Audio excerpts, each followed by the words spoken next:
And also too that we got the All right. subtitles at the bottom, so we're good. What's that? Subtitles are at the bottom, Oh, that's cool. so talk to me. What do you want to know? All right. So obviously Paul Mauled, is that like your real name or is that just like a stage name you have?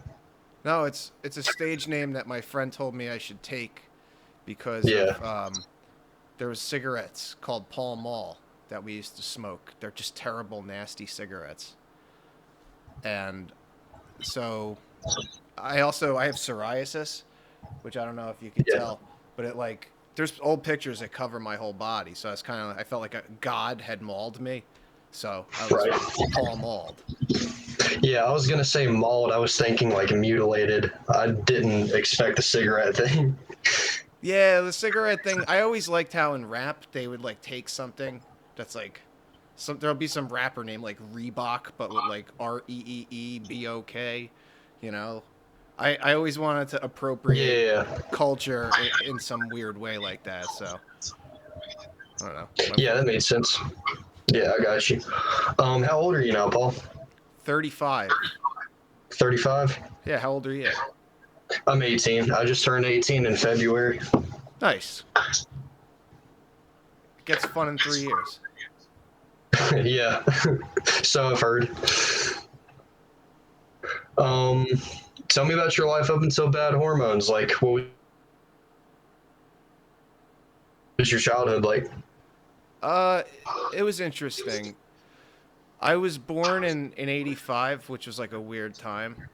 I think Yeah. for society, like right before the internet had broken and there was like none of that shit. Like my phone was, attached to the wall, it had a cord and shit. And if you could turn me down a little bit because I hear me coming through, Oh, yeah, I got you. That's my bad. I just want to make sure you could still hear me though. You still hear me? All right.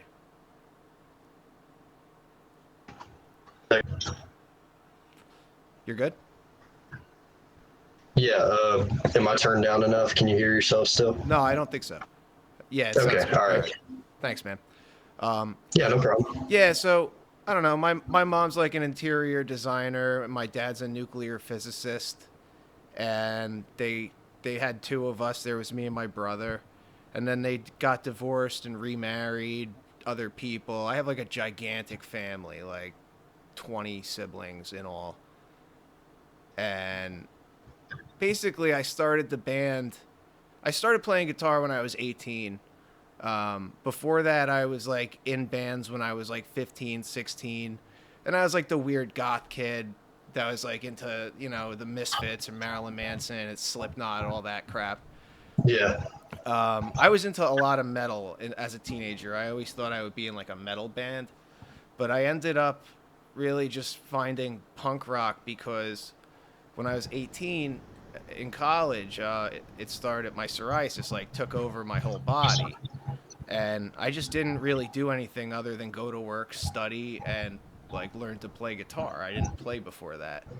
I did have like a musical background of like my dad's a guitar player, and my brother is a great guitar player in his day. But I just never picked up an instrument. I was like a singer in high school in the choir. yeah, I was the choir boy, and I mean, I got to perform in like Carnegie Hall with that. We won awards and stuff in my high school. It was really cool. Like, definitely like an awesome experience.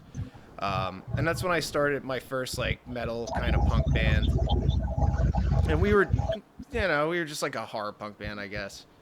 And yeah, then, and I started the band Whoremoans in like 2005.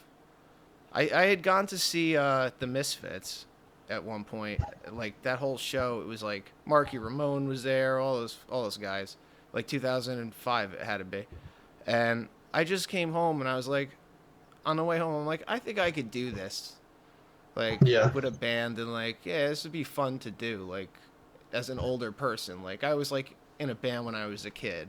It would be fun to do, kind of as I thought an adult at like 20 years old. And so we just started doing it. We were originally called the Pumpkin Patch, and it was just like a terrible name because when you would look for our shows, you would find a real pumpkin patch. So we just ended up changing the name to Bad Hormones like a little while after. And I don't know. I mean, my childhood, back to the question, sorry, was like, it was chaotic with like that many people in my family. And Yeah. I don't see like or talk to most of my family for the most part, like all that a lot of my siblings and stuff. And there's too many people to keep track of. And so it's kind of just like, I don't know. I always just felt like the odd man out and just did my own thing. And it was always me and my brother. And my brother, unfortunately, passed away. I think it was either 2012 or 2013. I don't know. I'm terrible at math. I think it was 8 years ago. And it that like just messed up my whole world because before that, I really wasn't thinking about doing music anymore. I had done it a bunch. I was in and out of the Undead. I was in the Accelerators and out of the Accelerators, and I did a band called the Ecstatics. We were like a rock and roll band, and I was just like kind of tired of it, and thought maybe I'll do like the normal thing and like have a wife and like kids, and I worked for the Yeah. state. I had like a good career as like an investigator for the Division on Civil Rights, and so it was like, I don't know, my brother passed away, and that just like exploded that whole idea in my mind. I'm like, I never want that now. I still, to this day, feel like I really never want that. Yeah. And I just started doing the band again because it was like the only thing I really knew. And also, too, me and my brother had built a recording studio, and so I inherited it like when he passed away. So I'm like, if I don't use this, like I'm an asshole. Like this is Yeah. everything that I need to do what I wanted to do for so many years, and then decided I didn't want to. It's like I'm an asshole if I don't do this. So that's what I started to do, was just music all the Just time. sort of did it in his honor. Absolutely, everything's in his honor, man. It wouldn't have been possible without him. Yeah. You mentioned that like in your teen years you were pretty big on Slipknot and Maryland and all them. What's some of your like favorite songs and projects by them? You know, I it's tough to say like specifics at this point. Like I could name bands that I remember having the singles of, like Spine Shank. We really liked Spine Shank, and stuff like that. Slipknot was, I can't even remember the song titles, but it's like the 1998, 1999, like when Korn was really big. Like Follow the Leader was like the big Korn album that year. Like we loved that album. I could tell you songs off that we loved. Like, you know, it was like a weird time for me in music because I listened to a lot of heavy music, but once I started physically playing music, that a lot of that stuff like went out the window for me. Like I kind of forgot it. Like I still listen to Metallica. Yeah. I still listen to like Slayer and like a lot of like the thrash metal shit. But The I OGs, yeah. yeah, but I don't do so much of like the new metal stuff anymore. Although I will say props to Limp Bizkit. That was one of the best live shows I've ever seen. And I was not a Yeah. Limp Bizkit fan, but that guy actually puts on a hell of a show. Yeah, and with Accelerator, I know you had an album called We Can Still Accelerate. I didn't know you were actually in the band. Like, what cover all the old songs? Yeah. Well, the thing with like I love the Accelerators. They're I think one of the most like unknown and like this hidden gem of a Jersey band that they sound like the Ramones and the songs are all fun as hell. And me and the singer Ron, he's also the bass player. They're just like buddies. And like there's a couple of songs that are in my catalog, like Ron is Old is about Ron from the Accelerators, like just because to bust his balls. I just wrote a song that sounds like an Accelerator song, Yeah. and it's just Yeah. to mess with him. And then there's Ronnie's Got a Computer Now. And there's a whole trilogy of Ron's songs, and I just always loved the way that guy wrote a song. And I got to join his band for a while, and we played some shows and did a couple recordings. And it's just fun, man. And then to do the covers album, like I wanted to do them like how the Bad Hormones would do them, instead of how the Accelerators would do them. Like there's I don't know. I just messed with them a little bit and made them like a little heavier. I feel in certain places, but I tried to retain the funness of like the originals. Yeah. And okay, so going back to like the bad hormones and everything, when you obviously started out in Jersey, which is a misfits country, like I said before. Was there like a demand for your style, like for horror No, there was never ever a demand for it. punk, or was it just kind of like something that you? What's that? No, I said there was never ever a demand for it. Like I kind of saw the Misfits, and I was into TSOL and like the Damned, and like that was kind of like the reason why I wanted to do it. But around here, there was a ton of horror punk bands, but there's no demand for it. Like there's Yeah, there still really isn't. But there's like 10 bands that are horror punk bands. The shows are not like there's not fans for it. I feel like in a weird way, it's like a niche thing, and there never yeah, really was. There was like the festivals, and people fly out from all over the country, but that's like some guys, he'll take his vacation from England to come here and do that. But it's not like every week, you know. yeah. But no, there was never really a demand for it, and that's why I always tried to like skirt the line to be like funny and like fun, and like just write like weirder stuff to like kind of make people laugh. Like so many bands go out and try to be brutal and try to Yeah, be so like super intense, and it's like laughable, and then when you laugh at them they get mad and like bust their balls about it. Like I don't know, I kind of like having my balls busted by the other bands. Like that's how like on the East Coast, that's how you love each other, is like just yeah. busting You just chops. cut up and have a good time. Yeah, absolutely, man. Terrorize each other. It's the best. Sorry, you keep cutting out on this end for some reason. I guess my connection's bad, but Oh, that's all right. You'll get the audio from here. You only cut out one time in the middle of that question, and I thought you had paused. no. I just cut out. But Was yeah, there a follow up to it, or what was the question that I asked about again that I the cut out on? about the horror punk, like the demand for it or whatever? Oh no, I mean that was pretty much it. And obviously you said you guys started out as the Pumpkin Patch, right? What inspired the name change? Like, how did you guys come up with Bad Hormones?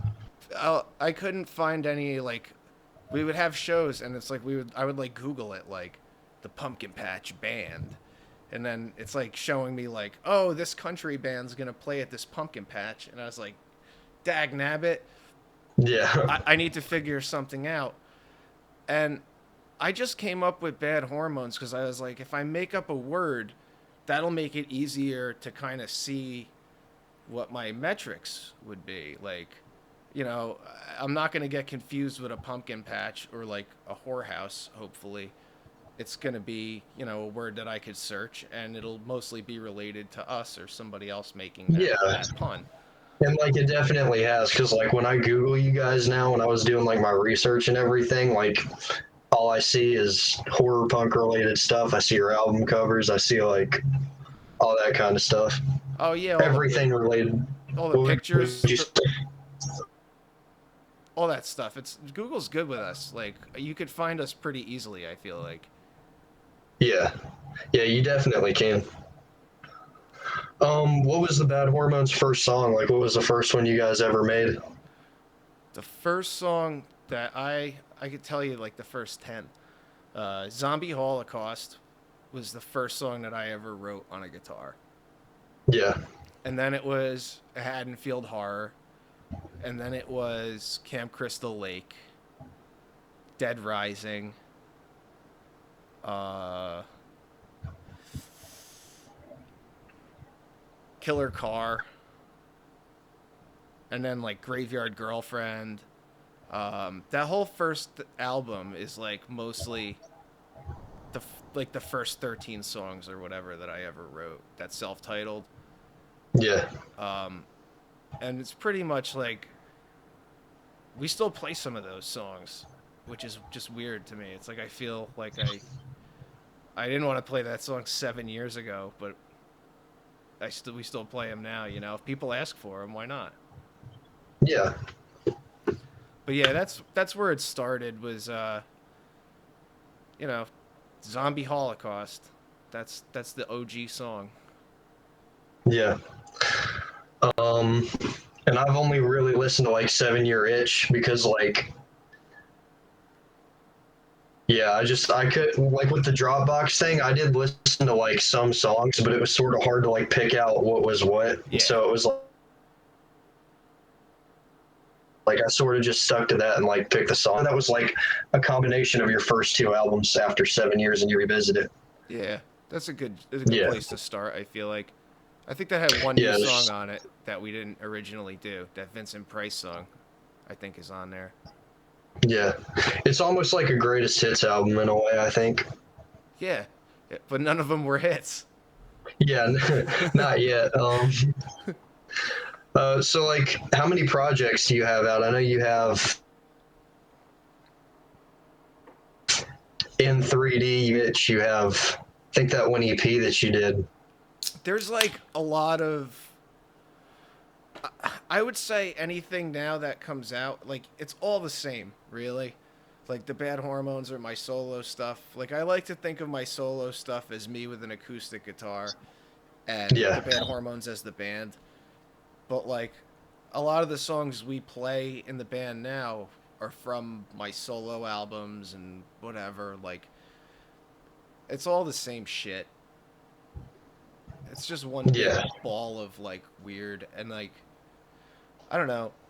There's like the horror kind of thing, but like we're trying to. I don't want to be like devil locked and like in like face paint in my 30s anymore. Like I'm getting too yeah, old yeah, for that. Like it's not. I don't know. It's like silly. yeah. You just think it would be like overdoing it at this point. Yeah, like for what? Like sometimes if I'm gonna paint my face, I mean I'm gonna paint my face cool, but like it's gonna be like few and far between that I choose to do shit like that anymore. I'm getting too old for that. Yeah, and you mentioned when you were making in 3D that like that was a really tough time in your life. Where could you tell me a little bit about the story behind in 3D, and then if there's Well, yeah, uh, anything significant about the other albums, then you can yeah, tell me about those too. yeah, sure. So like in 3D was my brother had just passed away, and we did 7 Year Itch, and we were doing in 3D kind of at the same time. Like we would record all 7 Year Itch songs and then like start demoing songs for. What's that sound? You hear that? I think a truck is going by out my window, but I'm not sure. Oh, that could be okay. I thought it was Yeah, feedback or something. I was having a heart attack. no, you're good. No, we so my brother had passed away. We recorded 7 Year Itch and we recorded in 3D. And the band was like just not being fun for me anymore. It was starting to become like a burden and I felt like the mother hen dealing with like everybody's problems and shit. And Yeah, I kind of just wanted to do like a solo thing. So that's when I did that what the hell is it called? Take a deep breath with the hand holding the head under the water. I oh recorded yeah, yeah, I recorded like 3 albums of worth of music and then trimmed it down to that album, which I felt was like kind of the best of the three. And yeah. what?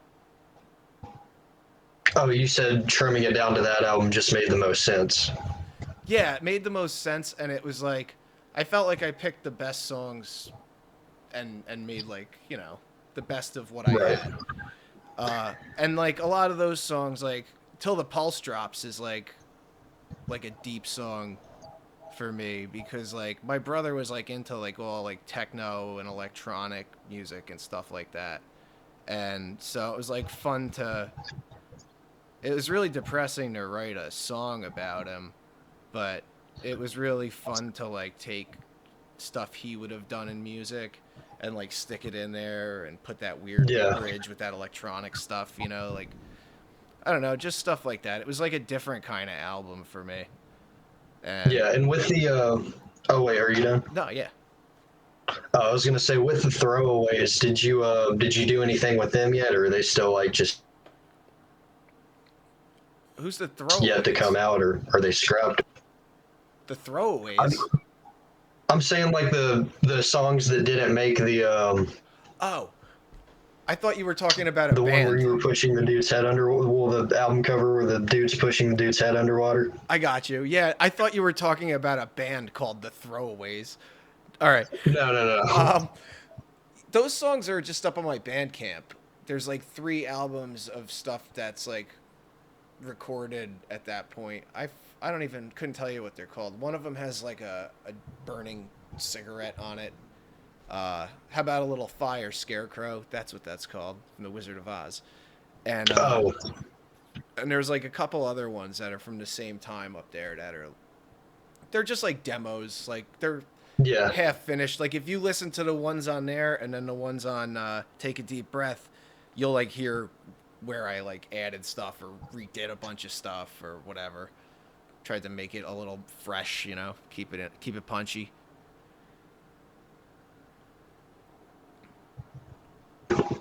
um, do you remember what your first ever solo song was that you wrote just by yourself outside of the Bad Hormones?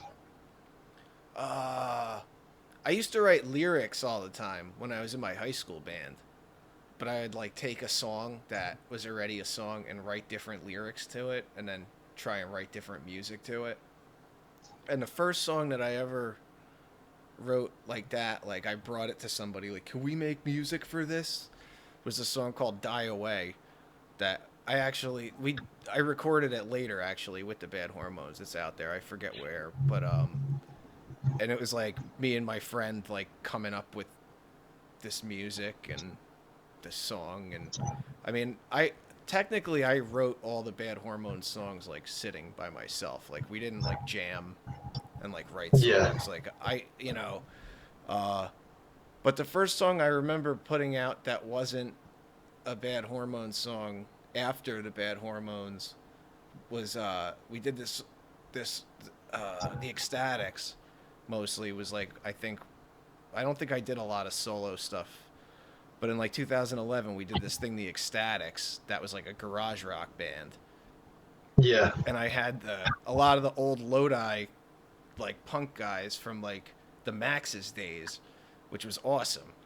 Um, I had Steve, the bass player from the Victims, which was like an old like Misfits contemporary band. I had Mr. Jim on the drums. This guy and Mike Myers, who was also in a band with Mr. Jim called Continental Crawler. It's like all these old school fucking rock Lodi dudes, and we recorded a bunch of songs. And I think those were like the first songs that came out that weren't like Bad Hormone songs or like even similar. They were like something else.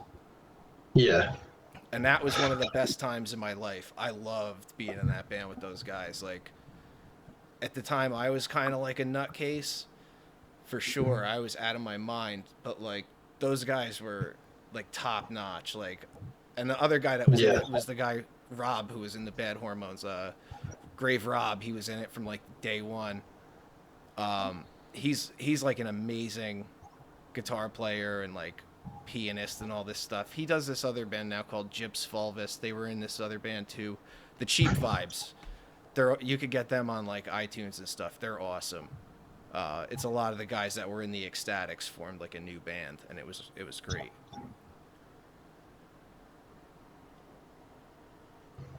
All right, I'm coming to like the 10 bad hormone songs that I specifically wanted to ask about. Okay. I think most are off 7 Year Itch, but like these are the ones that like hit me first listen. I was like, these are the ones that like made the bad hormones make my playlist, if that makes sense. Okay. So still my favorite. I know we've talked about it like just over DM and all that, but The Dead Next Door, you told me a little bit about like you were writing it as a joke. The full story on that one.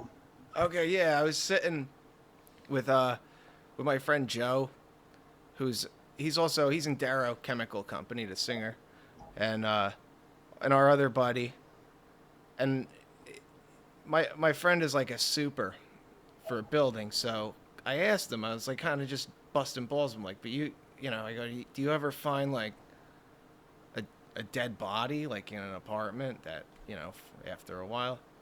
And he's like, yeah, I think I'm gonna have to find one. Like, I feel like I'm gonna find one this week or something like that. And I just started like, I had an acoustic guitar, and I just started playing this weird like, oh, I wonder if my neighbor is dead, and like messing around. And they started cracking up, and I didn't even think about making it into a song really. I just thought like, ah, this will make my friends laugh. And then they told me, they're like, no, you should definitely make that into a song. So I went home and made it into a song, and it became The Dead Next Door. I think it's my favorite song that we play right now.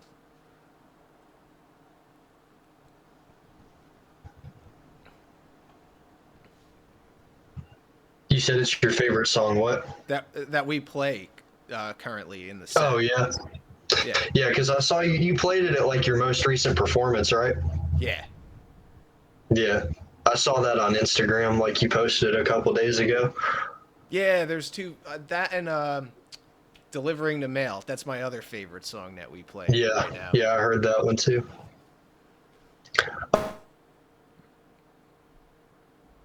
Do you remember where you were when you recorded the Dead Next Door? When I recorded the demo, Yeah, the acoustic one. because like you have the finished song, and then you put a demo and like sort of put it out as like an EP kind of thing. Yeah. Oh, I was sitting here in my apartment with my little tape recorder. Yeah, and you played that one like a little bit slower. Like I remembered it had a different sound. Like it felt like two different songs to me, but they were both fire. Yeah, I like to do sometimes it depends. If I write it on acoustic, like it's always kind of slow and like weird. Like the Maniac demo is like that too. It's like this song sounds like so nice. Like it's like a sweet song, but like it's like about a horrible thing. But like when I bring it to the band, it's like play it twice as fast as that. Like let's make this like a thing, you know, like bam bam bam bam bam instead of like ah, if that makes sense. I sound like a crazy Yeah, person. yeah, it makes sense.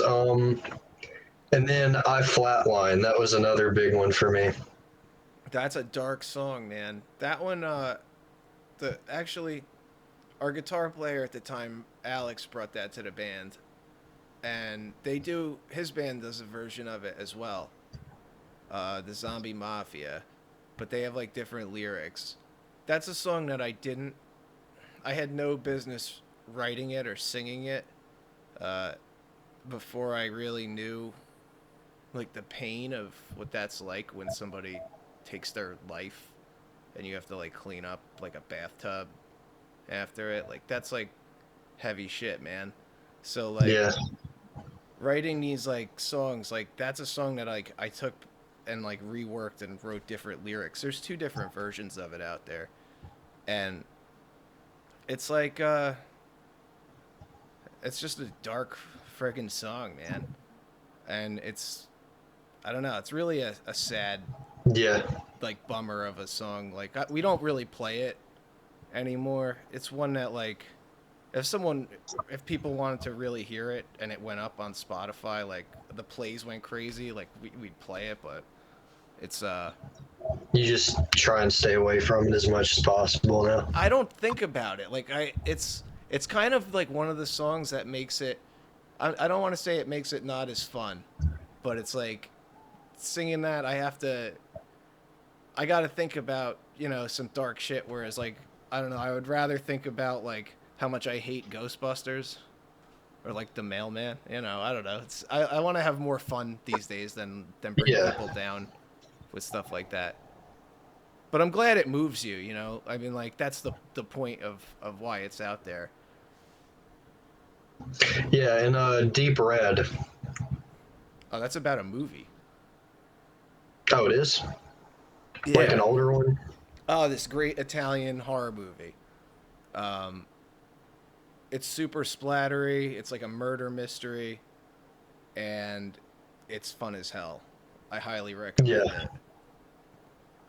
Yeah, I'll check it out. You're gonna have to put me on some of these horror movies because I know you're on like some of those old ones. You don't like the newer stuff like that. I like the newer stuff too, but I appreciate like super old horror movies. Like I love, and I'll tell you, I've seen a lot of them, and there's still a bunch that I find that I've never seen. Like it never ends. There's such a history of it that I'm entertained for Yeah. a million years. But yeah, man, I'll hook you up with a list. Yeah. Yeah, for sure. Just like DM me like we have been for the past month or so. Yeah. And Haddonfield Horror 2. So I wrote Haddonfield Horror 1. That was like one of probably like the third song I ever wrote. Yeah, I mean, okay, just with that, I haven't found Haddonfield Horror 1.5. There's a Haddonfield Horror, and then there's a Haddonfield Horror point .5, and then there's Haddonfield Horror 2. Haddonfield Horror point .5 is me and my best friend in the world, Brian, when we're like kids, and we're like, oh, we should record this song, because he was going to school of audio engineering, and I had like some little gear in my house. I was like living with my parents. I was a kid, and so like he would come over and we would like write, record these songs. And he was like a good lead guitarist, so he recorded this awesome solo. That's why I put out Haddonfield point .5, just because he just came in and just shredded it when we were like little kids, and I never let it go. And like a million years Yeah. later, we put it out just with like, there's a couple of like old songs from that time that like didn't make it, that I had the vocals from when I was a kid, and so I just recorded new music to it as an adult, and it sounds like kind of better, but it's still Yeah. kind of polishing a turd. And did you ever say anything about Haddonfield Horror 2? I know I kind of cut you off talking about how I couldn't find the Oh, first one, but yeah, so basically I wrote Haddonfield Horror 1, and then I felt like it was too similar to Camp Crystal Lake. And like, so I wrote Haddonfield Horror 2, which is just basically the same song, but I hold out the verses a little bit longer and like do a little bit different stuff, but it's really the same chords just held out longer. Like I don't know, I could have just written a different song, I guess, but I liked I liked the lyrics and like the music, but not I just needed to be stretched out a little bit more. It was yeah. too much. Like the original Haddonfield Horror is like there's no room for it to breathe. Haddonfield 2 is like and then it's nothing for a second. And I just like needed that room really to breathe, and I still wanted to perform that song, so we just made a sequel. Yeah, I got you. And Slaughterhouse Romance. I put a friend on that one the other day. Oh, that was like I was just a kid. I was trying to write like a '50s song. Like I kind of just ripped off that song "Let's Dance" by the Ramones. I feel like if you listen to Slaughterhouse Romance and then "Let's Dance," it's almost like the same exact song. Yeah. But it was just like I don't know, man. That's like the youth energy. Like I miss that. I don't have that like hair in my ass to be like, oh, I'm gonna record like a '50s song today, and actually try and nail that anymore. It's so far past that. Like I miss that innocence of writing and not even knowing what chords I'm really playing and stuff like that. It was like an adventure. Yeah, it's a pretty good song. I don't know why. For whatever reason, it made me think of Green Day. I You know, a lot of people have always said that to me over the years with a couple songs, and I'll take it because if I could sell out like Green Day and have my song in like a car commercial and just hang out, you know, I would totally yeah, do it. And just chill on that, that one hit. They got like 10 hits. I only want one. a chainsaw hand. Chainsaw Hand, I just love Evil Dead, but I wanted to write a song that was like a challenge to play. And so there's I hope you understand why I have a chainsaw. I put like 10 different chords in there, and it's just to see who's doing their homework. If the guys can't Yeah, play that, they get yelled at.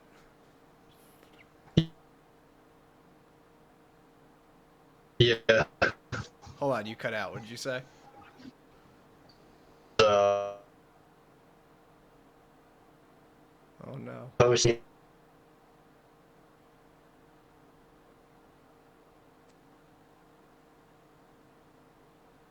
Let's see. Where'd it go?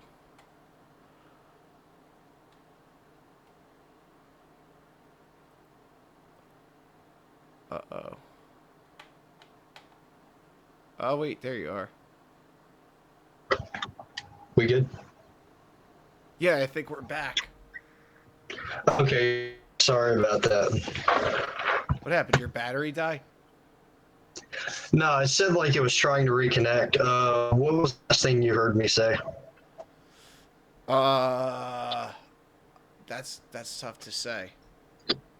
Okay, I'll start over though. But about Chainsaw Hand, Oh, you already told me like about it, but I was just saying like how I,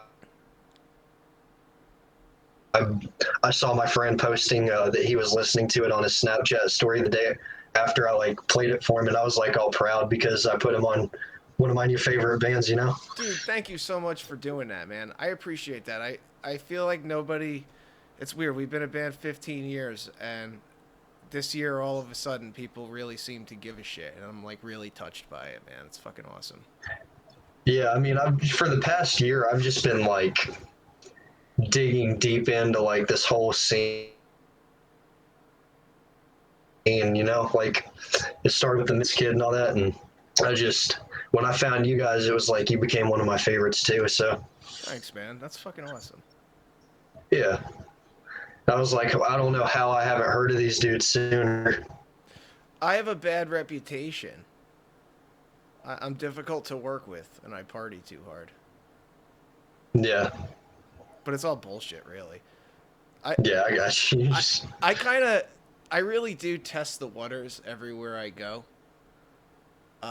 Like if there's an envelope, I have to push it, and if there's, I want to see who's got a sense of humor and who doesn't, and who can take a joke and who can't.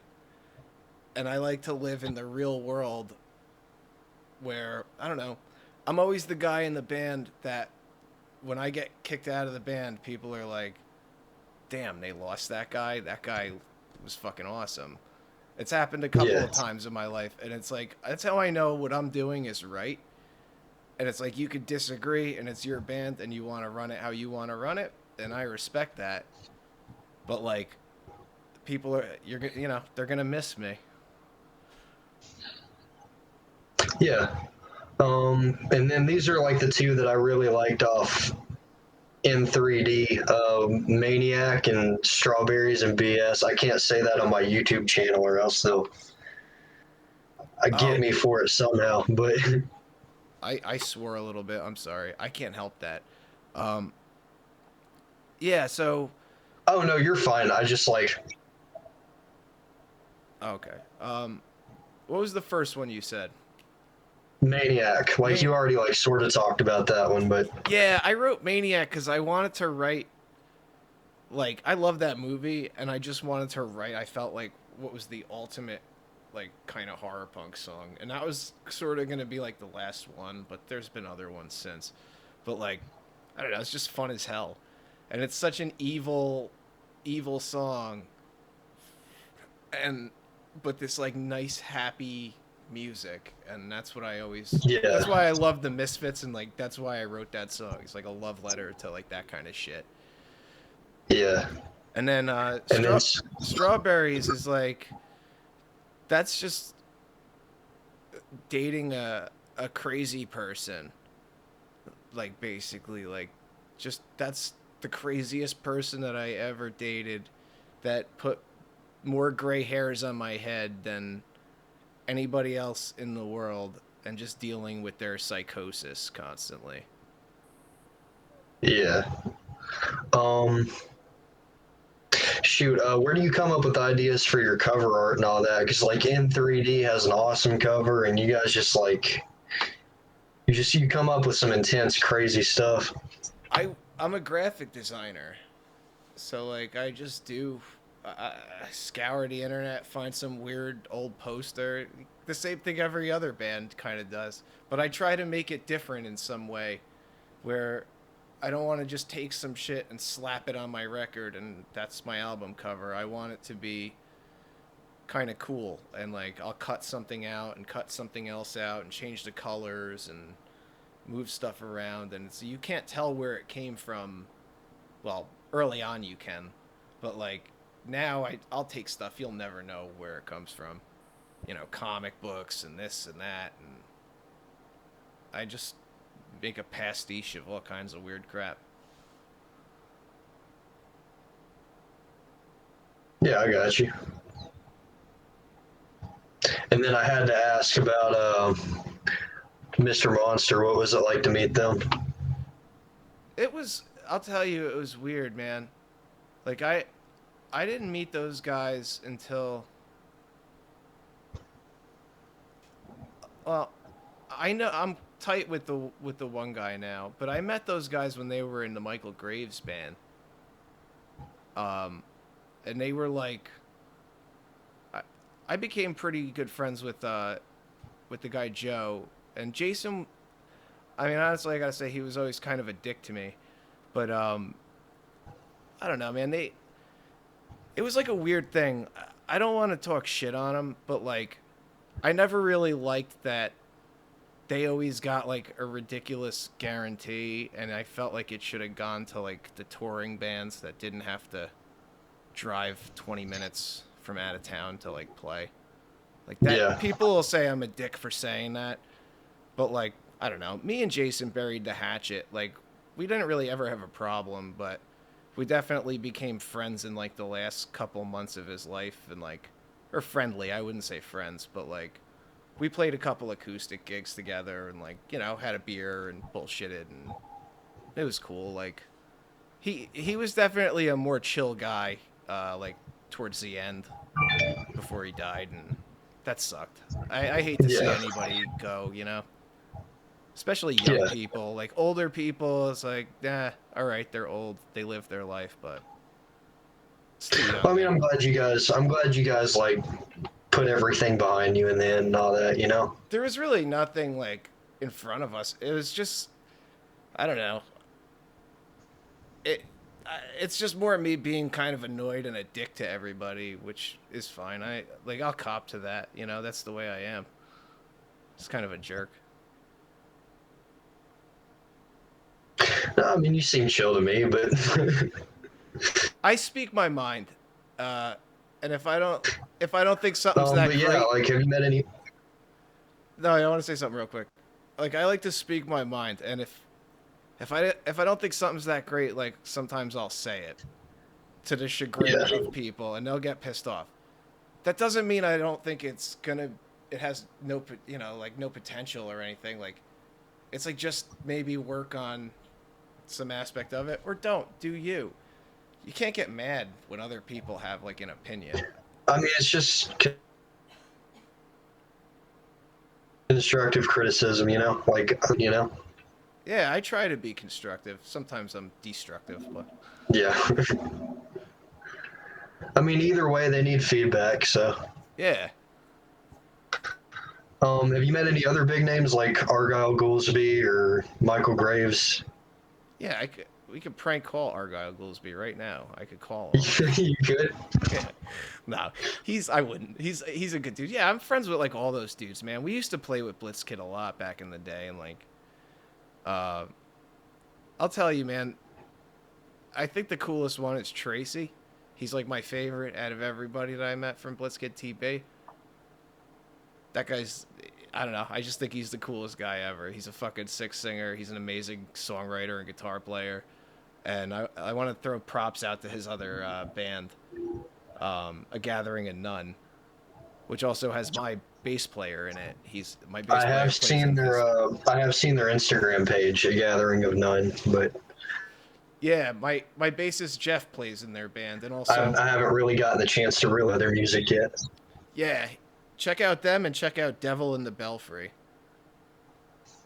That's my bass player's other band. They're sick. My bass player and my guitarist are both in that too. We're all in like a million bands. Yeah.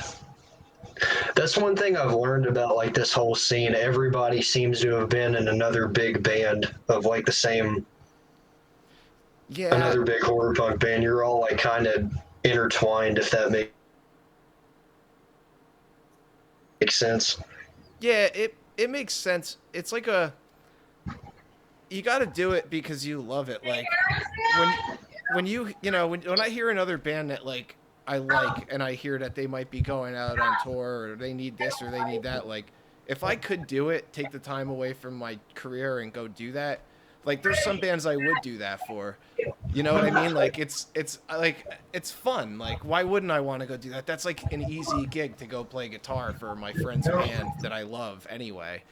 So it's kind of like a cool thing when that gets to happen. Yeah. Yeah, I got you. Um, who are like some of your closest friends coming up, like in music? Just I guess in the scene in I- general. I'll tell you, the guy who taught me a lot of what I know about music is Bobby Steele. I'll put Bobby Steele over like because I I kind of joined his band like I think I kind of bullshitted about knowing how to play bass really. Like I knew how to play guitar. And he let me play bass in his band and it was like a crash course in music of like you have an E here down at the end. You have an E here up at 7. Like you have he was like telling me like you got to know where your scales are and he taught me a lot about playing guitar, a lot about writing like a fun punchy song and like that dude we had a good time, man. He like had my back. We played some sick shows and like it was definitely something I'll never forget and that I was glad to do. There's an Yeah. album we did an album called The Morgue the Merrier. It was a good time, definitely. But I'm kind of like a wild card, so Yeah, I got you. Um, who are like some of your greatest inspirations in horror punk? in horror punk like nobody. I would say like TSOL and like the Damned and like the Misfits, I guess. But like I'll tell you, I always loved David Bowie. I always loved Lou Reed. I always loved Iggy Pop. Um, Ignite is like another band that I don't know if you ever heard them before, but they're like an amazing punk band. Uh, no Effects in like a weird way of like I never much cared for No Effects growing up, but like now I love No Effects. Fear, the Bad Brains. Like I listen to like a lot of like stuff from like the 70s and not too much. I guess you could say the other horror music that kind of influenced me was like the soundtracks of like the weird Italian horror movies that I watch because I have a lot of Goblin albums. Like that's the band that does all that stuff. Yeah. Like Fabio Frizzi, all that stuff. But like I was never big aside from like Blitzkid and like Gotham Road when they were around. there's not really like a lot of horror bands that I was ever super into. I don't know. We always were kind of like on our own path away from that. Like I never wanted to sing like Danzig, so we were never really like in that like family of bands, kind of. You know what I mean? Yeah. Like you'll never like see us like alongside Calabrese. Like I feel like it's like kind of the same thing, but like not really. Like we're like a In your own dirtier. lane. Wow, is it skipping? I feel like we're dirtier than a lot of the horror punk bands, in like a weird Yeah. way, like just grungier, you know, like dirty, not painted up, and like I don't know, a little more jokey. I mean, are you talking about quality? Because I think you guys are great. Like, I I don't, you know, it's just like you asked me before that we did this about like merchandising and stuff. yeah, And I never wanted to be that guy with like 90 t-shirts and 90 posters and all this shit. But like if the music suffers one bit or you know, like I'm more about the music and like all that merchandising stuff. I just was never like it was never our thing. It's not that I yeah, didn't think it would sell. Like whenever we made the yellow T-shirt with the frickin' Roman on it, like people always bought them. They sold out in like a couple weeks. You know, albums or whatever it goes. It's just like I don't want that to be what our legacy is. Is like T-shirts and like hats and you know I want it to be the CDs. I want it to be the records. I want it to be the videos. I don't want it to be you know some T-shirt like if you have like 3 great T-shirts or 10 kind of mediocre T-shirts, I don't know. I think less is more. And yeah, yeah. And like, honestly, merch should always come second to like your actual work. You shouldn't get wrapped up in all that anyway. yeah, you shouldn't be making like 9 T-shirts before your album is out. Like that kind of shit. That's the stuff that drives me nuts. And I say that and get in trouble on the internet, but I'm not wrong. Yeah. Um, would you say that there are any bands that you influenced, and who were like, what's your favorite of their work, if there are any? Uh, I don't know if I influenced any bands. I would hope I would influence them to be better than me. Um, that's a good question. Hun, did I influence any I'm bands? leaving right now. Leaving right now. Uh, I don't know. I mean, I produced a couple of bands, but I didn't think it was anything too noteworthy. Like that, I just kind of did it because, you know, it was a way to make a couple bucks. Like, um, I don't really think I influenced anybody, but I could be wrong. Maybe somebody will tell you otherwise. I don't know. I never really thought Yeah. about it. I mean, yeah, it's I don't. It's something that you might not even know, but it's like, have you ever had anybody come to you and say, "Hey, thank you for"? Oh, I did. There's this Russian band, the Zombie Kids, that love us. They covered one of our songs. They covered "Class of Nukem High," and Right. like I went on their like Russian. They have the VK. It's the Russian Facebook, and I went on there, and the guy had like us listed as like his influence and like his cover of us, and then so we covered one of their songs called "My Neighbors Are Aliens," which was like it's like kind of like sounds like the Ramones. So yeah, shout out to the Zombie Kids. That's who I definitely influenced. I'll say that without a shadow of a doubt. It's awesome that you'll do stuff like that too, and like, Oh cover man, one of their songs, even though they're like a less well known. oh man, it's not even about that. It's like I love the fact that there are a bunch of crazy Russian guys that are singing songs in like English, like like broken like Russian English, and like it makes sense. Like you know what they're saying, but it's still kind of like Rushlish, you know. And Yeah. I love that.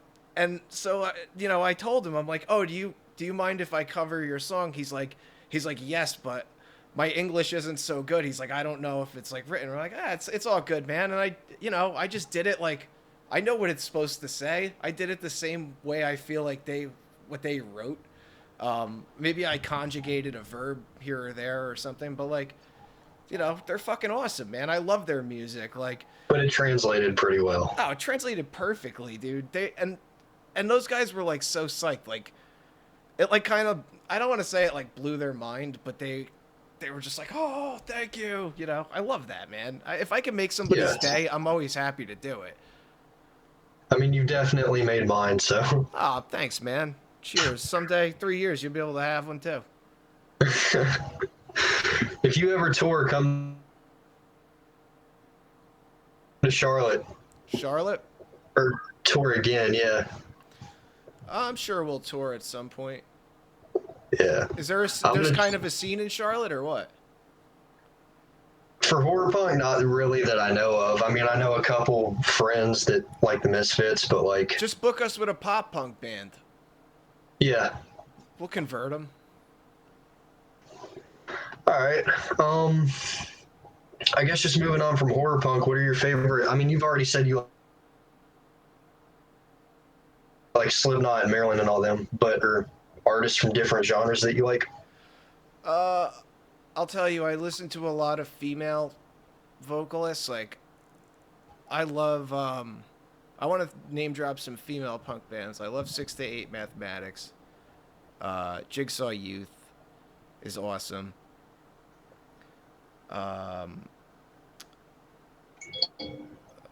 Tight Lipped. I'm a big fan of like chick singers, and I listen to like Cilla Black a lot, who's like a Beatles contemporary. She's English, and like Leslie Gore, who like that's like all this old like 60s kind of pop music type stuff. And Britney Spears, believe it or not. I love Britney Spears. I just think Britney Spears is the greatest thing since sliced bread, and I want to be husband number 3 someday. You know what's crazy about you saying that? What? When I was talking to Kurt Bress from DRI, he said he liked Britney Spears too. Dude, Britney Spears is punk rock as fuck.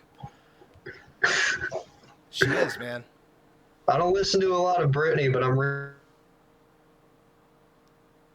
rethinking that all of a sudden. Like, if both of you were saying that, then, like, I don't know, clearly I'm missing something.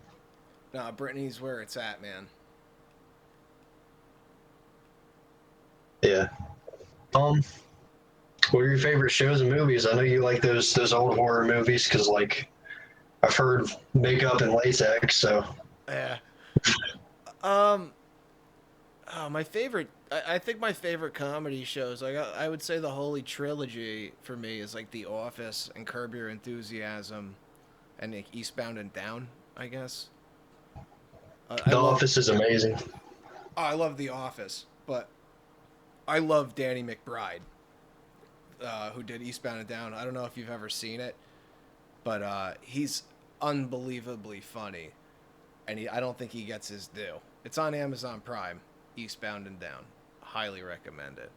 And I watch a lot of Lifetime movies, too, because I feel like they're very inspiring for just like, I don't feel that crazy anymore in my old age. And like when I need to think back to those days and I just watch a Lifetime movie about some crazy nanny murdering a family, it kind of, like, I could have dated that girl, I put myself in that headspace. I love the Lifetime movies, man. Eric Roberts is in this series about a killer doctor. He's just a treasure. If you don't know who that is, he was like a classic actor. Julia Roberts' shitty brother. Definitely worth checking out. And I watch a lot of crazy horror movies. Yeah. What's that? No, I said I watch a lot of crazy horror movies. That's it. Yeah. Yeah, I mean, okay, this one sort of like comes for me because I'm obsessed with Mountain Dew. Do you have any like food that you're like crazy into, food or drinks or anything like that? Crazy into? Yeah, cereal. I love cereal. Breakfast cereal is like my favorite thing. Yeah. And also pizza. I mean, there's nothing like Jersey pizza. and also hot dogs. I'll tell you, the food in New Jersey, it's like it'll kill you, but it's unbelievable. Yeah, I bet. Yeah, I'm all into anything. Really, the only food I'm not into is like vegetables. Like if you try and feed me vegetables, it's like get that away. Like I'm not. Yeah. I don't touch that. I don't mess with that. I feel like a lot of that comes from being on tour too, you know what I'm saying? I'll tell you, I've really only been on tour like one or two times. I never really toured too much. Like Yeah. I do know I get what you're saying, but that's one thing. Like with the psoriasis and everything, and the arthritis, like I don't really travel well for like 5 hours, 6 hours at a clip in the car. So like, it's not out of the question, but it's something, I haven't really played north of Maine or south of Delaware, I guess. I did play out on the West Coast at one point, and Yeah. a couple places like Ohio or PA or whatever around here in Maryland, but like I don't know, we never really made it out that far. But never say never. Yeah. Um, what are some of your hobbies outside of music? I know you're a graphic designer. Is there anything like you do just in your spare time that you have fun doing? Bro, my spare time is spent like writing songs most of the time. If I have it, I'm sitting here with a guitar in my hands and banging out a song. Sometimes I play PlayStation. I got a Yeah. PS4 and I've been playing No Man's Sky, and yeah, that's about it. I mean, aside like work takes up a whole lot of my time. It's never dull. But I'm lucky to have like a fun career where every day I go in, I never know what to expect. Every day's different, and every day's an adventure. And I'm blessed for it. So, but yeah, mostly just music, man. I got so much. I probably write a song every other day, every day. Never stops. Yeah. That's pretty much it. I mean, if it's what you love doing, and I can tell, like, you really put a lot of effort into your work too. So it's like, I I at this point I feel I put a lot of time into the craft. Like I wrote, you listened to a lot of them. Like I wrote a lot of songs, and yeah, I feel like at this point in my life, you could tell me like write a song about string cheese. Like okay, you'd be able to do it. I could probably do it, man, and it would be it would be funny. Like Yeah. I love when people tell me to do something like that because I'll do it and it'll end up being a thing. So And it's like you can make the darkest topics all upbeat and yeah, and I try to find like I've heard you do anything, whatever you want it to be. yeah, I try to find like the funny angle in everything and like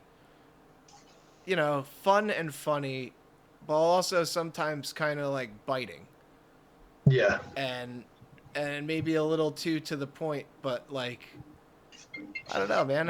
That's what it's about. Like I just try to tell a good story. That's what I always say. Is like I'm trying to tell a story. That's what I feel Yeah. like every song really is. It's like somebody's story. Is it mine? Is it yours? Sometimes I put my head into somebody else's. Like, what if I was that person right now and my girlfriend just slapped me in the face? Like, somebody threw a drink in my face. Like I try to put myself in their shoes and use that perspective. Yeah. Um, you have any like crazy stories from being on tour? I know you haven't toured that much, but like just performing and Crazy stories. One time we played this show when I was in the Undead. I forget really what it was. It was like a bunch of bands, but at this place, Roxy and Dukes, and they had some girl hanging by her skin, like on hooks, like from the ceiling. Like, do you ever see Hellraiser? Nah, I've heard that's the one with a pinhead in it, Pinhead, right? yeah. It was like some Hellraiser stuff. This girl just hanging from her skin from chains from the ceiling. And like me as like you know, I guess I'm not that hardcore. Like that's just I just like look at it like what is this? Like why is this happening right now here? And everyone's just like, "Oh, look, that girl has hooks in her skin." Like, but why? Yeah, like, Why? Um aside from that, I mean I don't think I've seen a lot of like crazy stuff. I've probably been the crazy stuff more times than I've seen it. Uh I don't know. I mean, aside from the occasional like people that act like they're gonna fight, but they don't really fight. They just like kind of circle like crabs and like yeah, just bullshit each other. Like I never really saw anything that crazy. Actually, yeah, I'll take that back. When I ran sound, I used to run sound for this band, the Clash Bar, and there was this band, I think Pink Mask, that was taking fluorescent light bulbs, the long fluorescent light bulbs, and hitting each other with them like wrestling. Like I don't know if right. you ever watch like crazy wrestling, but that happens sometimes. And just there was just broken glass all over the entire club.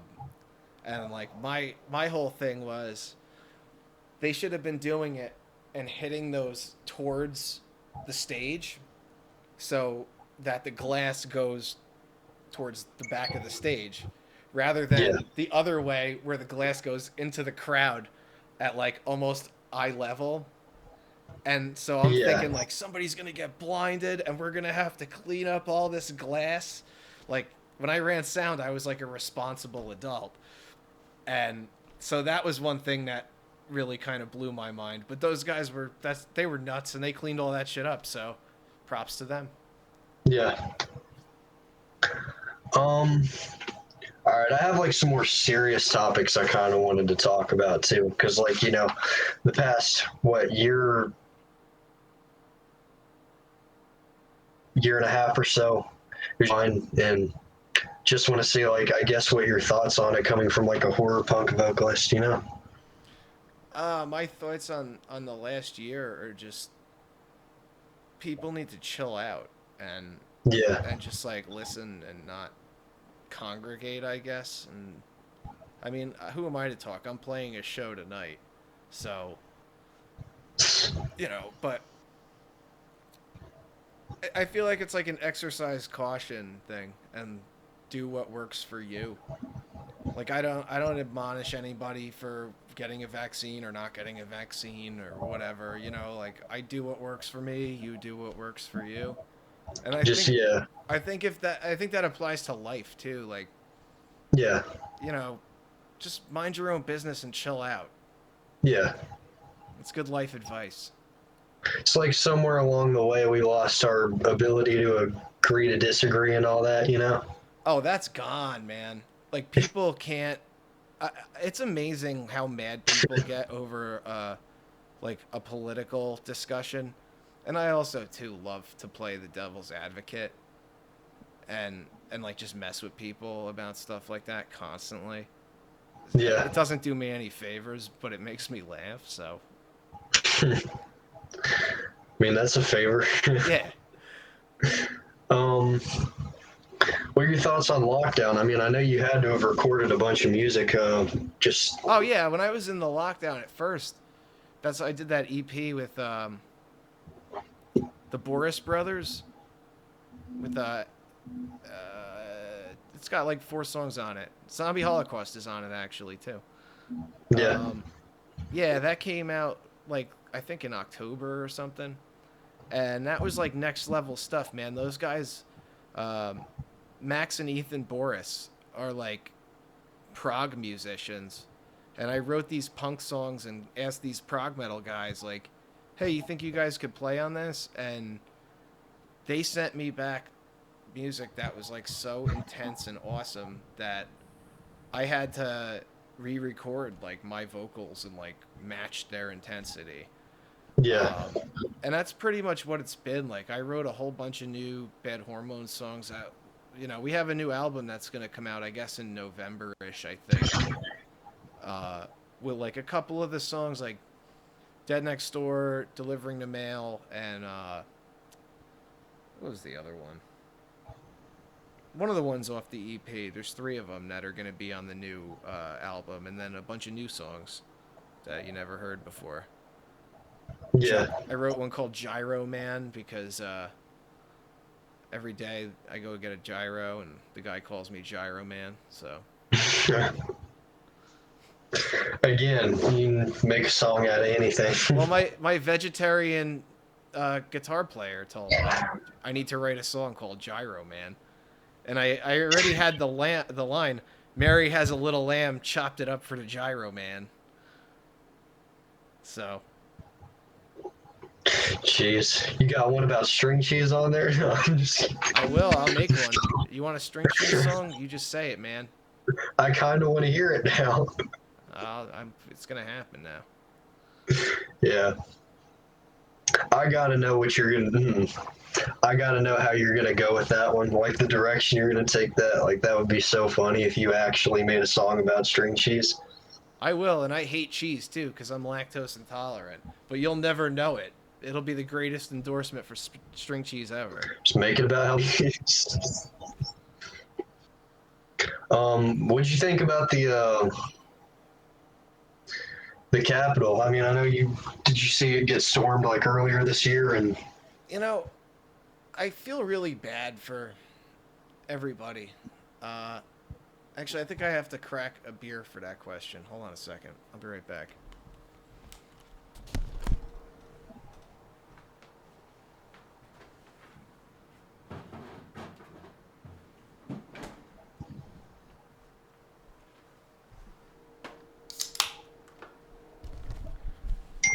I feel bad for.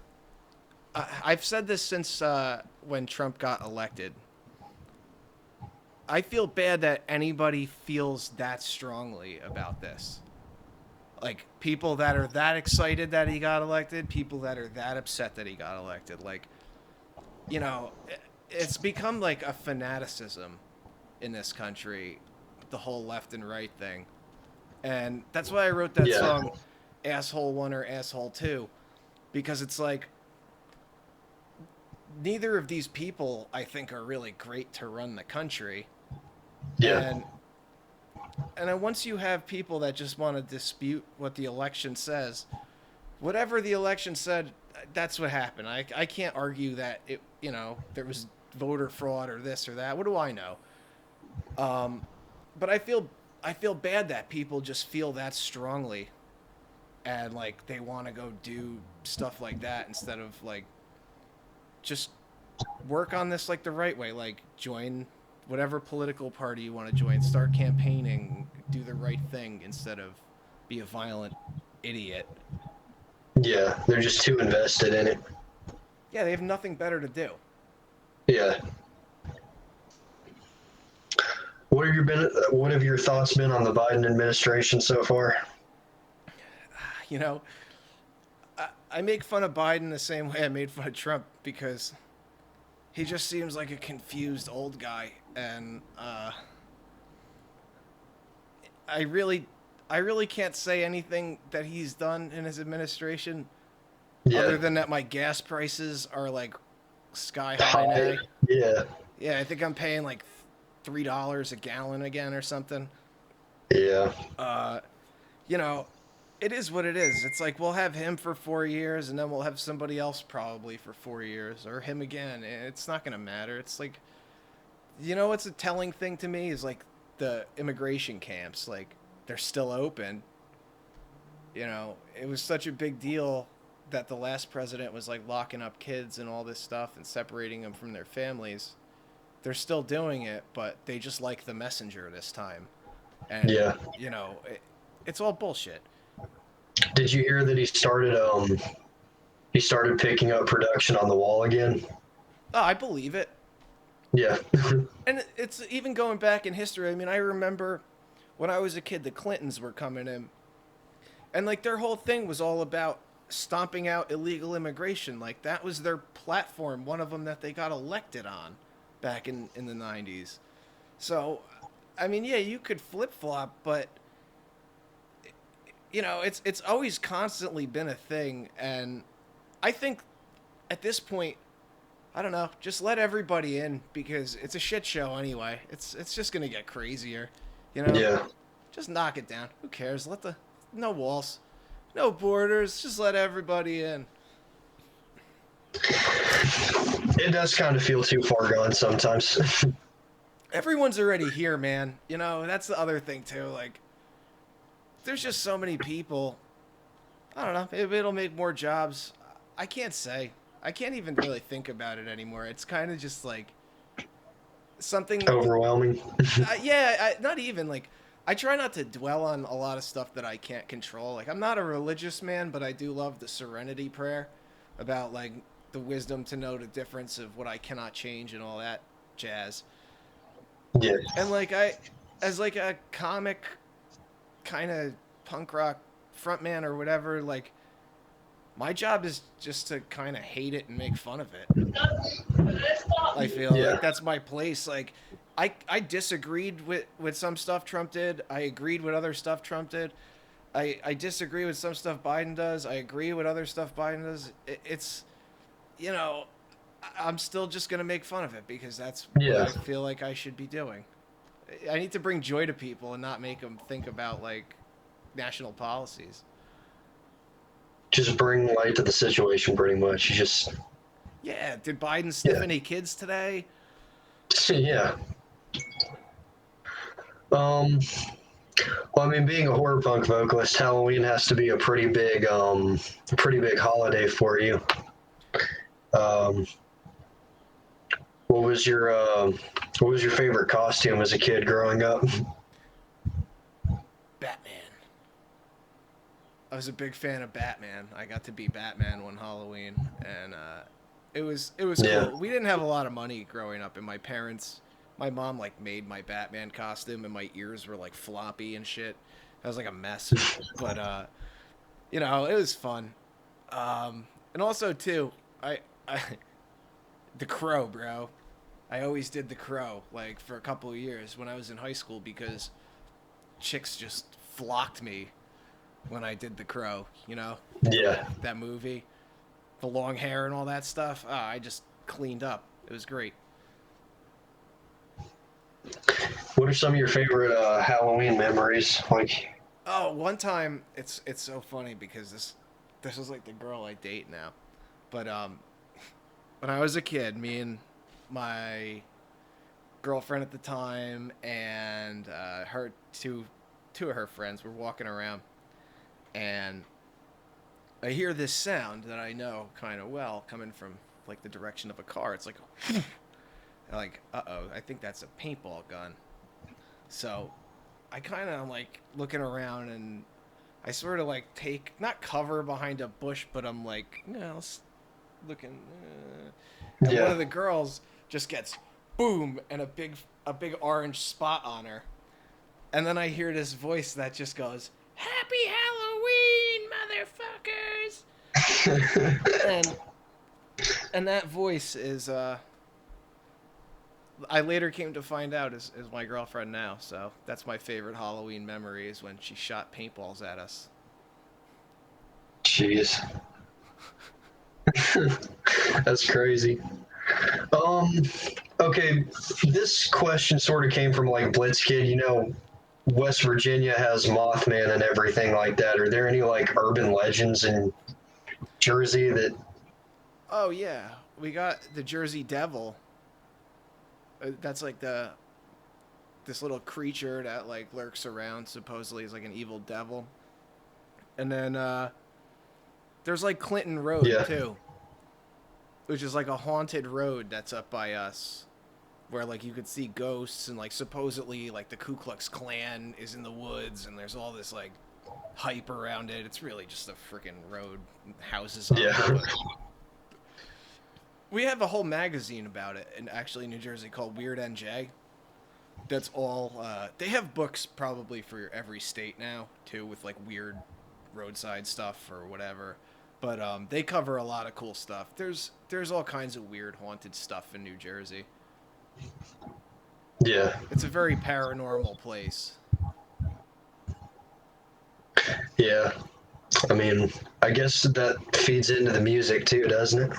In a way. Yeah, dude, it's like, I don't know, it's a weird place to grow up. Especially too with like the Misfits looming as like, oh, this is a normal thing. Everyone has this shirt with a skull on it. Like, Yeah. Shoot, I'm wearing it right now. yeah, nice. I'm rocking Jason today. 8-bit Jason Voorhees. Yeah, that was like a weird thing, like constantly looming overhead. But it's like I feel like even bands that aren't like a horror band will still like everybody covers the Misfits. Like either when you come through Jersey or just at some point in your whatever career you have, you probably play a Misfits song. Yeah. Or the Ramones too. Like there's like a couple of bands I feel like that are really the staple, especially when you're learning music. Like, are you a musician at all, or? Am I? Mm-hmm. Oh no, I'm not. Okay, like if you were and you start somewhere, like the Ramones is usually like where I feel like a lot of people start. Or the Misfits, or like I started with Johnny Cash. Like the first songs I played were like Johnny Cash songs, Yeah. just because I love I love that stuff, man. Like that old country shit, Roy Orbison. Like that's I don't know. It's just a weird place to start, I guess. But like it just loomed over our heads. Yeah. You have any stories or encounters with the Jersey Devil or that one road or anything like that? No, I never saw the Jersey Devil. Like I've been on that road before, and I've never seen nothing like anything like crazy. It's just a road. I feel bad for the people that live on it and all the assholes that drive down it, like honking their horn, like. But I don't know, man. I think the weirdest thing I've ever seen in Jersey, like, it's not even, actually, it wasn't even in Jersey. It was like, I was coming up from Florida when I was a kid, and I feel like I definitely saw a UFO somewhere between Florida and New Jersey, like, off, a field, and then a light, and then zoomed away, like, nothing moves like that, like, I feel like that's the most paranormal thing. I feel like I'm going to experience an alien before I'm going to experience a ghost.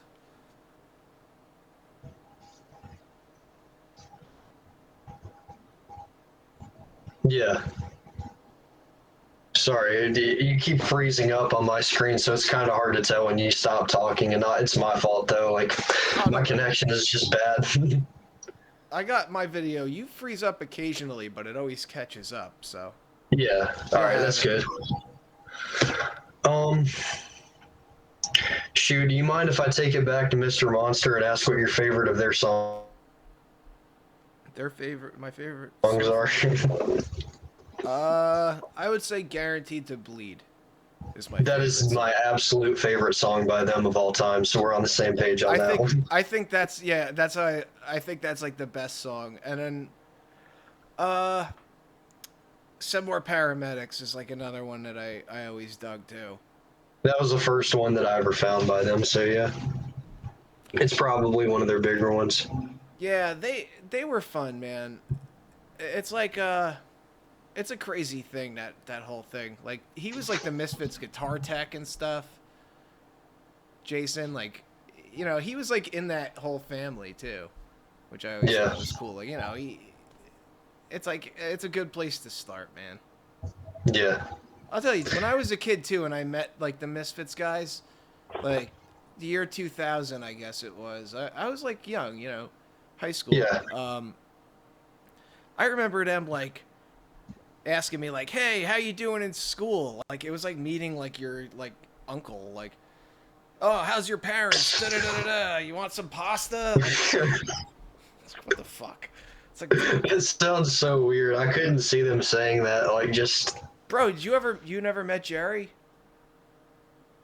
From the Misfits? No, I've never met anybody, unfortunately. Oh, dude.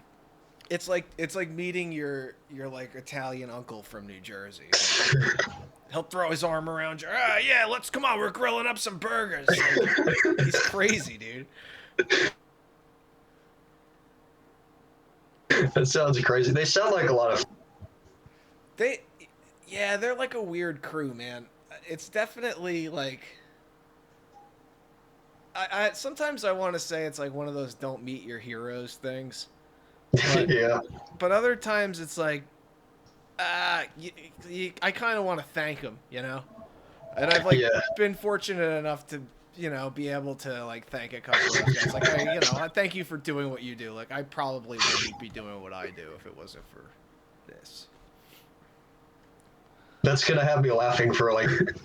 I don't know why that was so funny to me. Dude, that's how he is. But yeah, with I guess the Misfits and Blitzkid, what's your favorite of their songs? I sort of like forgot to ask you all this. I asked you about like Slipknot and Maryland, but I Oh, never really. I don't know.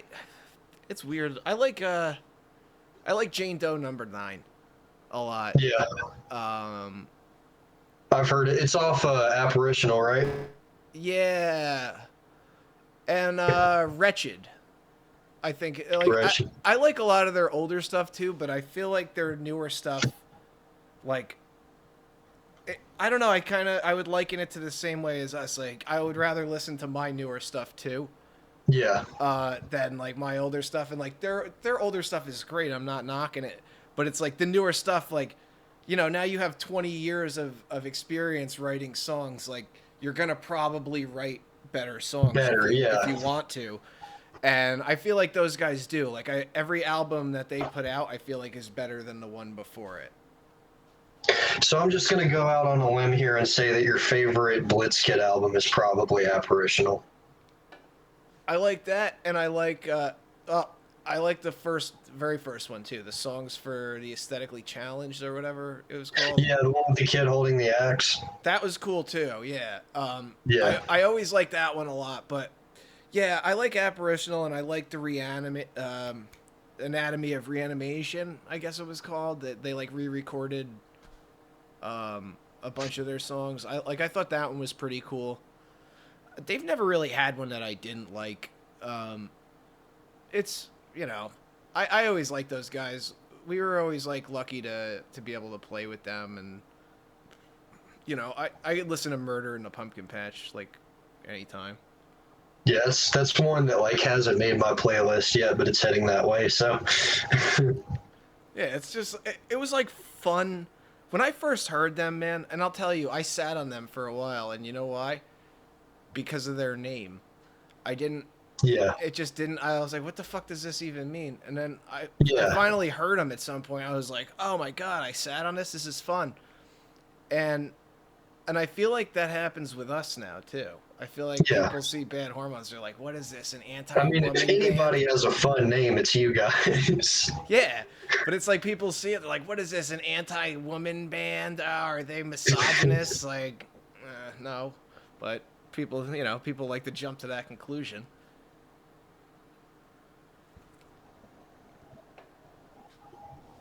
What were you saying? Sorry, you cut out for Oh, just a sec. people like to jump to the conclusion that we're like misogynist, Yeah, but we're not. I'm all about yeah, chick punk bands, man.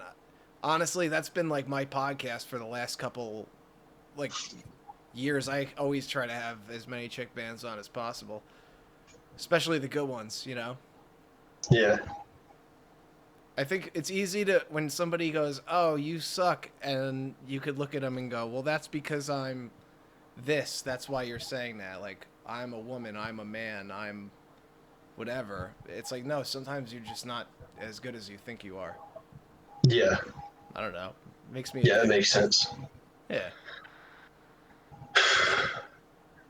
Do you know what your favorite Misfit songs are? Like, My favorite Misfit song is Spinal Remains. I really like a lot. yeah, I like In the Doorway.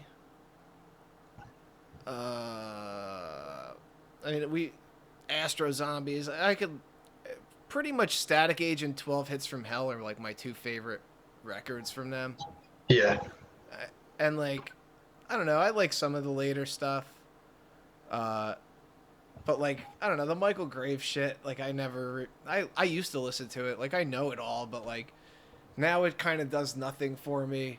Saturday Night, Dig Up Her Bones. Yeah, like they're cool songs, but like when you look at what the Misfits were and then compare it to that, it's like not even the same thing, like to Yeah, me. it's One of them is like I feel like a ruckus, like an uncontrolled like, and the other one is like a bunch of guys like with dollar signs in their eyes, like, oh yeah, we should bring this back. yeah, yeah. Let's get this young singer in here. It's all bullshit. So you said you were actually like kind of close with Argyle on Misfits, but Yeah, like I wouldn't call us like best friends or anything, but yeah, no, he's always been cool, dude. Like I he always like he always remembered us, you know. Like it's not that we're forgettable, but like yeah, every time he ever saw us, he goes, "I flatline." He's like, "I fucking still listen to that," you know. Like we gave him this like 5-song EP, and they like listened to it, I guess, in the van all the time. So like they always really yeah, like were cool to us and like dug us and shit, and like even too like I heard people were talking shit one time about me, and supposedly Argyle like stood up, you know, it was like, don't talk shit about that yeah, kid. He's fucking, you know, he's pretty good. So like, yeah, I respect that. That's yeah, nice. You know, you don't have to do that, but I appreciate that, man. Like they're good dudes, the Blitzkid guys. There's there's a lot of people in the world that have been assholes and like that try to throw their weight around. It's never those guys. yeah, Like they're always like the nicest dudes. yeah. I've been trying to get in touch with Argyle for the longest, bro. Like I've been sending him emails, and I haven't been overdoing it. I haven't been like stalker level, but like I've been trying, you know. Oh, you know what, man? I'll shoot him a message for you and tell him that you're on the up and up. Like cuz I would honestly, he's a little bit elusive, but like I could try for you. Yeah, I'll do that. yeah, man, that would be it because like I between you guys, Blitzkid, and like just his solo work and stuff like that, it's almost all I listen to anymore. So, Ah, cheers to that, man. That's awesome. Thank you. um, yeah, I mean, I guess I only really have like 3 questions left that I like wrote down. And it's like I know you got that performance you got to be at tonight, so I don't want to like, you know. Yeah, man. No, what do you got? I'll answer whatever you got. It's just you have a message to your fans. Yeah, I have a message to my fans. Go fuck yourself. No. No, you know what my message to my fans would be is like enjoy your life, man. You know, you have one life and do stuff that makes you happy and laugh, you know, have a good time. And if you dig music, any music, my music, whoever's music, share it with your friends, you know, tell people because that's like the most important. That's the way this is going to keep going. So, Yeah, the more the merrier, man. yeah, man, and it's like I've been so fortunate with that too because that one friend that like I put him on you guys' music. We were in the car and I saw him like playing Blitzkid too. So it's like I know I'm sort of weird with my music. Like all my friends are like hip hop heads. They like Lil Uzi and you know all this mainstream stuff, and it's like they don't really connect with people like that. So whenever I get somebody to actually listen to my stuff on their own, it just I'm always proud, and it's always a blessing to me. Yeah, it's like a huge compliment when people like you plant that seed and they find their own, you know, grow their own tree basically. Like Yeah. You have a I'll tell you message. too. Wait, I want to tell you I do some hip hop stuff too actually. Not Wait, you do? not really me. I have one song. It's called Elf on the Shelf. It's on my YouTube channel. That's like a rap song that it's just like a joke. But I actually work with like this other guy. He's like a rapper. Like I sing his hooks and shit. Like I don't put my name on any of that, but like it's definitely, stuff that's going to be out there, which is it's just fun, man. I think it's like the spice of life, like variety. You got to have different stuff that that you do. Like I love making rap beats. Absolutely Yeah. love doing it. It's like one of the most fun things is being able to chop up some stuff and oh yeah, this is a cool hook right here. Like that's fun. I can't do that in punk rock. I can only do that in rap. So it's like I take in everything, man. I listen to everything. Are you into hip hop like that? Like, do you have your favorite artist or? I'll tell you, man. I love like fucking Body Count and like a lot of the old school shit, like the Wu-Tang Clan. I'll listen to or Yeah. DMX. We had DMX on the car today. Like R.I.P. yeah, yeah, that sucked. Like stuff like that. I like gangster kind of stuff. I'm not into like the poppier stuff, but I also too I listen to LMFAO, like Sorry for Party Rock, and Yeah. like That was my favorite song in like third grade. So, dude, that's a great song. Like it's fun as hell. Like Champagne Showers, all that. That whole album, I love that thing, man. So it's like I take different stuff away from everything that I listen to. I listen to the Smiths. I listen to the Cult. I listen to Joy Division or New Order. Like so much stuff, man. That just it all influences everything. yeah. You mind if I put you on a scene real quick? Just some stuff for you to check out. Yeah. What do you want me to check out? Do you still like enjoy heavy stuff like Slipknot and Maryland and all them? Yeah. Like, I'll check out a new band that sounds like that. Yeah. are you at all familiar with like trap metal? No, I don't think so. You should definitely check out City Morgue and Ghost Man. I can send you like links in there. Like, if you like Slipknot and all them, you'll probably like City Morgue and Ghost Man and them. Yeah, send it over, man. I'll check it out. Yeah, well, like they're different. Like they're the only new school that I listen to because they're like doing their own thing. They don't try to like copy everybody else. I'll tell you, man, that's like one thing I always loved about New Jersey is the metal scene here. I came up when I was a kid. I got into music like I said when I was in a band in high school. But between high school and college, or when I was in college, I directed music videos, and I got to hang out with this metal band called the Archdemon Choir. They used to be the singer was in another band called Witches and Moodus, and these guys they kind of fucked up my 18-year-old mind. Like, Yeah, like hanging out with like metal guys that are smoking angel dust, and like this one dude, he was looking at me and he kept going, "Hey, pretty boy Floyd," and like blowing kisses at me and shit. It was just really like unsettling. Like he was trying to like yeah, prison dominate me or whatever. But I'll tell you, man, like I came away with like such a respect for the fact that they don't sound like any other bands. Like they very much made an effort to be like, no, we play like original music. Like there's no other metal band that you could say like, oh, it sounds like this. Like you could say a little bit like, okay, this part sounds like Judas Priest, this part sounds like whatever, but like they would do funk. Like they had one song that had like a funk beat and stuff. It was just really cool. Like everybody in New Jersey turns metal on its ass in their own way, and I always love yeah. that. I feel like that's where a lot of metal is like bred. Yeah, and it's like these guys that I'm telling you about now, especially City Morgue, like I've seen them out there wearing like Slipknot tees and they wear Misfits tees and like they play Misfits on their lives sometimes. So it's like they have the inspiration, you know what I'm saying? Where are they from? City Morgue is from New York, where I think. Oh, cool. Okay. Yeah, it's like that's the same thing. Like the New York metal bands, I feel, like the same like the Jersey, like that's the same brand of metal. Yeah, We're basically like New York's Hat, in New Jersey. yeah.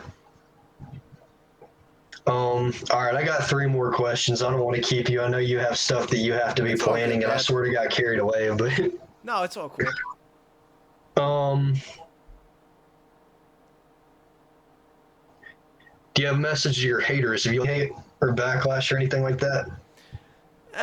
I feel bad for my haters, man. If if me my existence and my name being brought up like upsets you that much, like I really do genuinely kind of feel bad for you. Like there's nobody that makes me feel like that. Uh and I understand it, but on the same token, let it go. We can all make so much more money if we just let go of the bullshit and, work Yeah, together. It's like, who cares? Like I'm going to say stupid stuff because that's what I do because it's funny.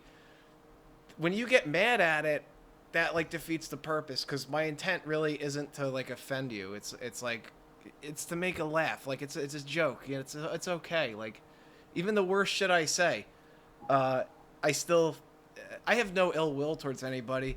Like yeah, my worst hater could, uh, if they were gonna die and they had a GoFundMe or something, like I'd throw money to them. You know what I'm saying? Like yeah, I don't care. It's just for fun, man.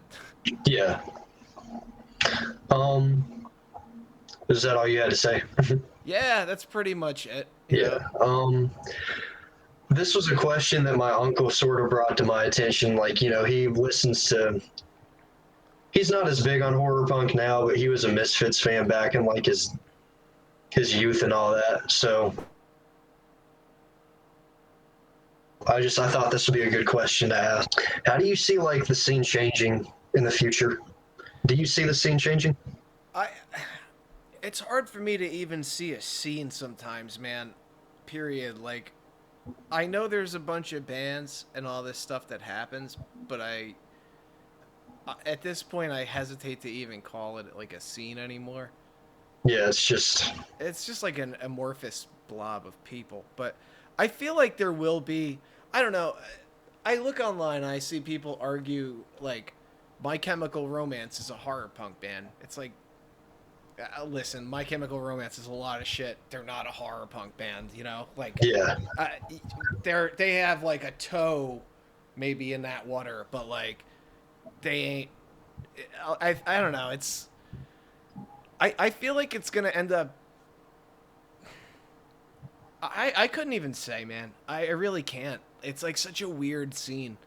It's such. yeah, It kind of sucks to be in that scene because like I said, like we don't ever do like the Danzig vocals or that kind of shit. Like I feel like that's the key thing in that scene, and I always kind of call us a horror punk band, but like I always felt like we were more of like a parody of a horror punk band in a way. Like, and I mean that as respectfully as possible, but like if there's any horror punk band that's gonna have a good time, it's us. Uh, and like I always feel like a lot of the other horror punk bands are so friggin' serious, and like that's why I never felt totally comfortable. Like aside from like the Blitzkid guys and a couple other bands, like maybe it's about having fun and like it doesn't have to be like this brutal and this serious. Like that's what I would like to see is like a more fun yeah, like yes, I love a good song about, scalping somebody or whatever. But like make it fun, man. Make it fun to listen to. Be fun to be around. Like yeah, it's like such a bummer to meet some of these guys and it's just like, "Oh, how's my devil lock look?" Like I can't with that anymore, man. I'm too old for that shit. yeah. Um, I mean, I guess you say there's not really a scene anymore, and I see what you mean by I that. don't mean there's no scene, but it's like a weird thing. I mean, it's a really specific like style too, so it's hard to say that there really is a scene. That's why it makes sense to me, like what you said. Yeah, I don't want to seem like I'm like shitting on it, but I'll tell you too, my girlfriend, like she's been in music for a long time and she told me like before I met you, I didn't know there was like this scene. Like Yeah, it's been it's been side by side with all of us for however many years. Like these bands play Connections or this or that, but like she just never knew there was like this scene. Like it's really not that out there, man. For as Yeah. big as it is, it's not that big. Yeah. Um, but yeah, do you have any advice for any pop punk if there even are any anymore? Oh yeah, I have advice. Sing with your real voice. The voice God or the devil or Allah or whoever you credit for your creation gave you. Like, don't sing like this, because everybody can't just do that. That's not. That's too much. That's my advice. Like, whenever I hear kids doing that, like, why do you sing like that? Like, oh, that's my voice. It's like, that's not your voice, dude. Like, No, yeah. you know, like, that's why I have no friends. But no, I'm just kidding. But like, you know what I mean? I don't know, man. And also too, tell a story. Like, some people, I see a lot of people like bitching, like, oh, I don't know what to write about. I'm not inspired. Like, put yourself Yeah. in somebody else's head or in somebody else's Yeah. shoes, and think about their life.